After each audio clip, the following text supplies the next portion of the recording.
Patricia Legarreta, Jamie Rohrs and their 4-year-old daughter and 4-month-old baby son. They're at the premiere when the killer opened fire. Let's get back to our exclusive interview. Patricia, I can see that your young one there has clearly been a very long and traumatic day. Perfectly understandable that she should be a bit upset by now. Tell me again, you were talking me through what happened here. I'll start immediately. I've had a few people tweeting me to say, ask them first of all, why were they at the cinema with two such very young children? Answer that question first. I take my kids to the movies all the time. It's something you don't expect. It was a family movie. It's even, you know, PG-13. I don't know. We just moved from New Mexico. We don't have a lot of family here. We're huge Batman fans. We wanted to go see the movie. My 4-year-old daughter just loves Batman. And we were excited, so we you know, last minute actually decided to go and get tickets and go as a family to the movies.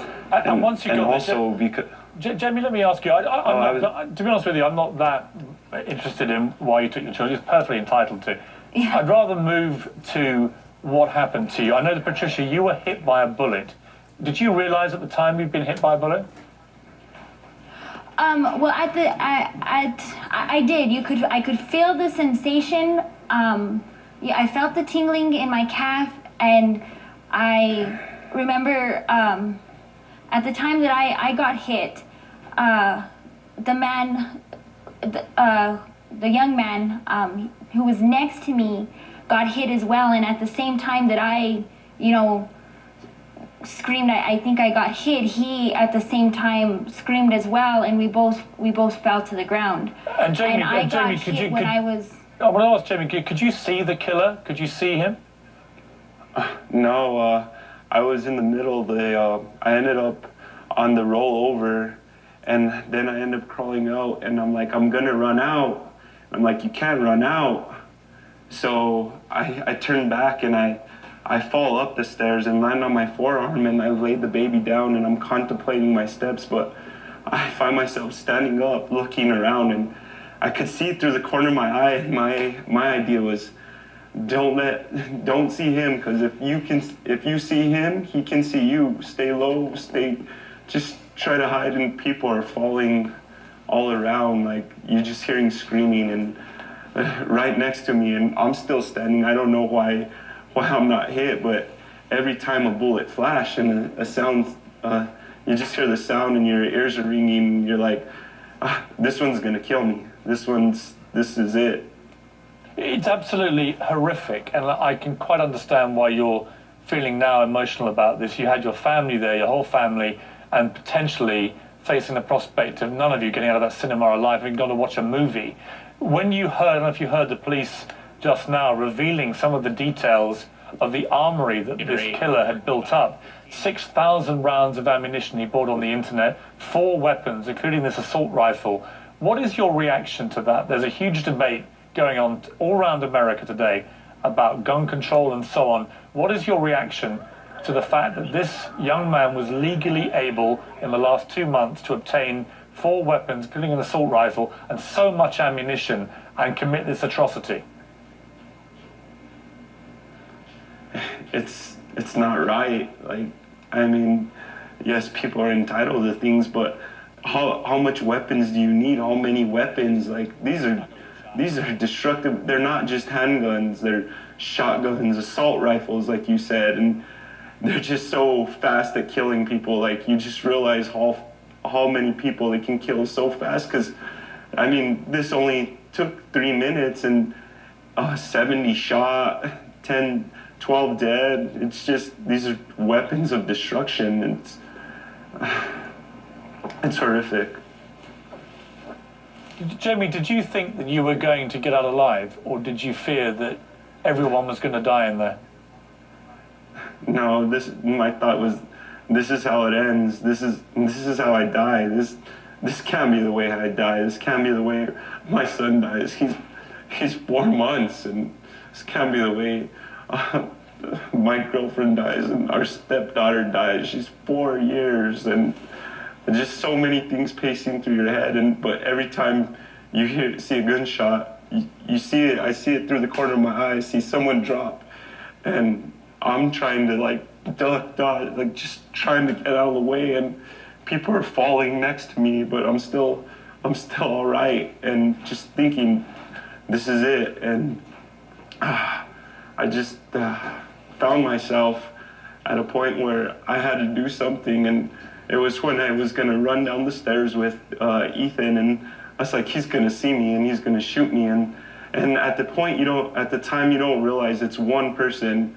You think it's a million possibilities are going through your head. You're thinking, are they coming from the stairs? Are there more than one? Are there two? Are there three? Just shots are going off all over. And so I find myself just standing, and just my son's on the floor, and I'm looking around, and like I see the balcony because the shots had stopped for a second, and I look over to see if I can jump over because I'm on top of the balcony, and I'm contemplating in my head, like, can I jump, and can I jump with Ethan without him breaking his neck or me landing on him, and like as I turn to like find Ethan in the dark of the theater with the gas, like I'm just so disoriented, and I lose him. I just lose him, and then he opened fire again, and I'm like, you gotta get Ethan, you gotta get Ethan. So I'm like, you gotta run back, you gotta run and find him, get him. And then once I saying, just jump, if you run back, you're dead, that's it, you're done, this is it, just jump.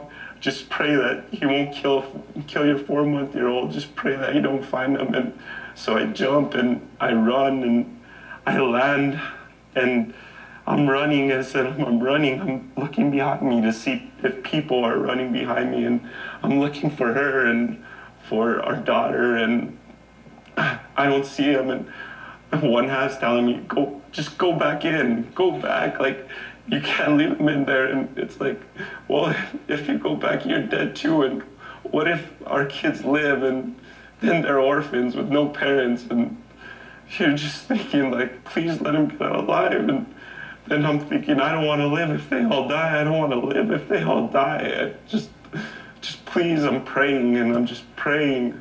Just please let them get out alive. And I got to my truck and I drove across to the mall, and I'm trying to call 911 and trying to call Patricia, and it's just ringing, and every time it rings, I'm like, they're dead, your whole family's dead.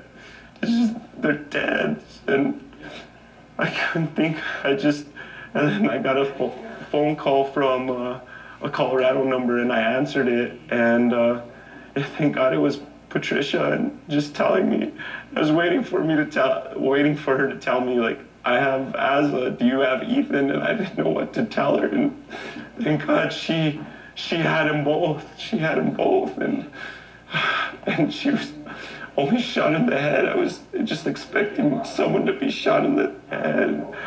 Shot in the leg. I was just expecting someone to be dead. I didn't think any of us were getting out alive, much less all the four. So I'm just Jamie, thankful. it's utterly harrowing hearing your account of this. I'm just so glad that you made it. Obviously, other people weren't so lucky, and it's been an appalling day for America. Patricia, there is one happy ending to this, and that is what happened in the hospital later on, that Jamie did something very special. Tell me about that. We were in the hospital for about a good 10 minutes, and he had gone to the restroom and came out, and he just looked at me and he said, I know this isn't the time or the place, and he's like, but will you marry me? And I said yes. And something like this,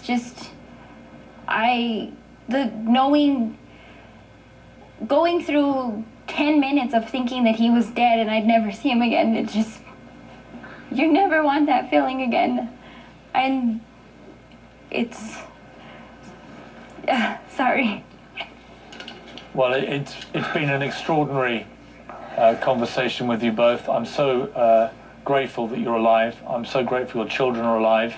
I wish you all the very best with your marriage and your future lives together, lives that you weren't even sure you would have after what happened last night. And it is a scandal that this kind of thing can happen to Americans in a movie theatre, and that's got to be dealt with. But for now, thank you both very much for joining me.